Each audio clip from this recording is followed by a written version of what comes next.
પરંતુ બનાસકાંઠામાં તો અવિરત વરસાદ વરસ્યો છે અને સ્થિતિ એવી છે કે ગ્રામ્ય વિસ્તારની સાથે સાથે બનાસકાંઠાના શહેરો પણ જળ તરબોળ થઈ ગયેલા જોવા મળી રહ્યા છે। અલગ અલગ વિસ્તારોમાં પાણી ભરાયેલા જોવા મળી રહ્યા છે। તે પછી પાલનપુર હોય કે પછી પાટણ હોય કે પછી અન્ય કોઈ શહેર કે ગ્રામ્ય વિસ્તાર હોય ત્યાં પાણી ભરાયેલા જોવા મળી રહ્યા છે, જેને કારણે ખેડૂતો એક તરફ વરસાદ વરસી રહ્યો છે, વાવણી લાયક વરસાદ થઈ રહ્યો છે, તેના કારણે ખુશ જણાઈ રહ્યા છે, પરંતુ જે જગ્યાએ પાણી ભરાઈ ગયા છે, વાહન ચાલકોને તકલીફ પડી રહી છે, ત્યાં હાલાકી ભોગવવાનો વારો લોકોને આવ્યો છે, જે સ્પષ્ટપણે બનાસકાંઠામાં દેખાઈ રહ્યું છે।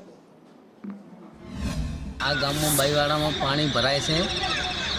ગામનો મેન રસ્તો છે અહીંયાથી આપણે ટેસાણેથી ગામમાં જવા માટે। એમાં અમે સરપંચને કેટલી વખત કીધું, તલાટીને કીધું, પણ કોઈ નિકાલ નહીં લાવતું પાણીમાં। હવે આ પાણીમાંથી કાઢવું કેમ? હવે સ્કૂલમાં આવી છે, હું સ્કૂલ છે, હું માતાજી મંદિર છે, હું સ્કૂલમાં છોકરાઓ ભણે, કેમ આવે? હવે હાલ બંધ છે, ડેરી છે, ડેરીમાં દૂધ ભરાવાનું બંધ છે। આજ પાણી આવી ગયું છે અંદર, ને આજ વરસાદનું પાણી ખૂબ ભરાઈ ગયું છે, એમાંથી કોઈ નિકાલ લાવતું નથી અમારે।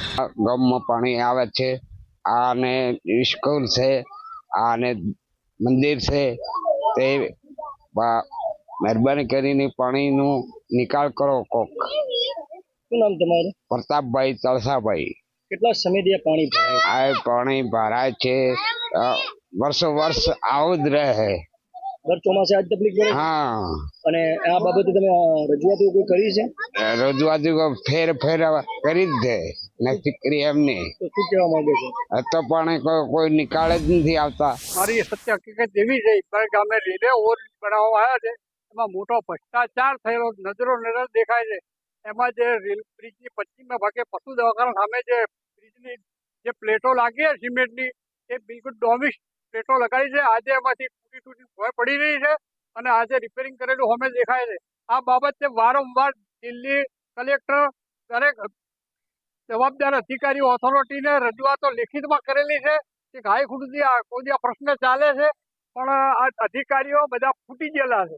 એના ખીચામાં ગાંધી બાપુ વાળી નોટો પડે એટલે બધું સબ સલામત કરી પૂરું કરી નાખે છે। ખરેખર આ 5 વર્ષ પહેલા બનેલો છે, એ બીજા 5 વર્ષ લેવાનો નથી, અને આ અધિકારીઓને કોઈ લોકોની જાનહાનિ થાય એની કોઈ પડી નથી। જે રીતે હવામાન ખાતાએ 72 કલાકની વરસાદની આગાહી આપેલી હતી, તેના પગલે બનાસકાંઠાના અમીરગઢ તાલુકાના ઇકબાલગઢ ગામ સહિત અમુક વિસ્તારોમાં મોડી રાતે ધોધમાર વરસાદ ખાબક્યો હતો, જેના લીધે રોડ રસ્તાઓ તેમજ ખેતરો બેટમાં ફેરવાયેલા હતા। અત્યારે જે ખેતરોમાં તૈયાર મગફળીનો પાક લીધેલો છે, તેમાં મોટા પ્રમાણમાં ખેડૂતોને નુકસાન જવાની ભીતિ છે। તેમજ ઇકબાલગઢ હાઈવેથી ઇકબાલગઢ બજારમાં આવવાનું જે મુખ્ય માર્ગ કહેવામાં આવે છે, તેમાં પણ ઘૂંટણસમાં પાણી ભરાયેલા છે। તેમજ ઇકબાલગઢ એપીએમસી માર્કેટમાં પણ પાણી ભરાયેલા છે। ખેડૂતોને આ વખતે મોટા પાયે નુકસાન જાય તેવી ભીતિ છે। અશોક બનાવશે પાણી બહુ ભરાઈ ગયું છે, બિહારી બાગ આગળ ને શાશ્વત આગળ પાણી બહુ ભરાણું છે, એટલે પાણીનો કોઈ નિકાલ કરાવતું નથી। મારે 2 કલાકથી હું અહીંયા ઊભો છું, પણ પેલી સાઈડે જવું છે કોઈ જવાતું નથી, અને ખૂબ જ પાણી ભર્યું, પાણીનો કોઈ નિકાલ કરાવતું નહીં। કેટલા વાગે પાણી ભરાયું?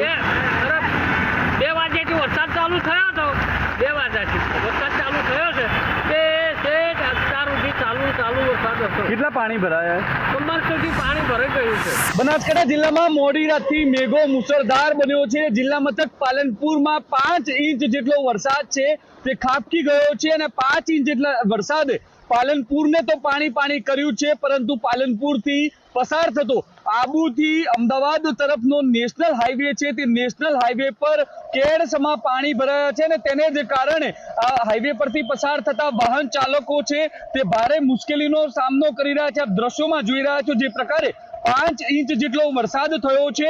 આ વરસાદને કારણે નેશનલ હાઈવે છે તે પાણીની અંદર ગરકાવ થયો છે। મહત્વની વાત છે કે આ હાઈવે પરથી જે પ્રકારે દિવસ દરમિયાન હજારો વાહન ચાલકો પસાર થતા હોય છે, પરંતુ મુશ્કેલીનો સામનો ક્યાંક વાહન ચાલકો કરી રહ્યા છે, તેને જ કારણે ક્યાંક ને ક્યાંક આ વાહન ચાલકો છે, નાના વાહન ચાલકો છે, તે આ પાણીમાંથી પસાર થવાનું જોખમ નથી લઈ રહ્યા, પરંતુ અહીંયાથી મોટા વાહનો પસાર થઈ રહ્યા છે તે પણ મુશ્કેલીનો સામનો કરી રહ્યા છે। આપ દ્રશ્યોમાં જોઈ રહ્યા છો બાઇક ચાલક છે તે ફંગોળાઈ રહ્યા છે। જે પ્રકારે નેશનલ હાઈવે પર દરિયા જેવી સ્થિતિ સર્જાઈ છે, અને તેને જ કારણે અત્યારે તો આ હાઈવે પરથી પસાર થતા વાહન ચાલકો છે તે મુશ્કેલીમાં મુકાયા છે। ધોધમાર વરસાદને પગલે નીચાણવાળા વિસ્તારો તો પાણી થયા જ છે, પરંતુ અનેક વિસ્તારો પાણીમાં ગરકાવ થઈ જતા અત્યારે તો જિલ્લાવાસીઓ છે તે જિલ્લાવાસીઓ મુશ્કેલીનો સામનો કરવા મજબૂર બન્યા છે। ધવલ જોશી, સંદેશ ન્યૂઝ, બનાસ.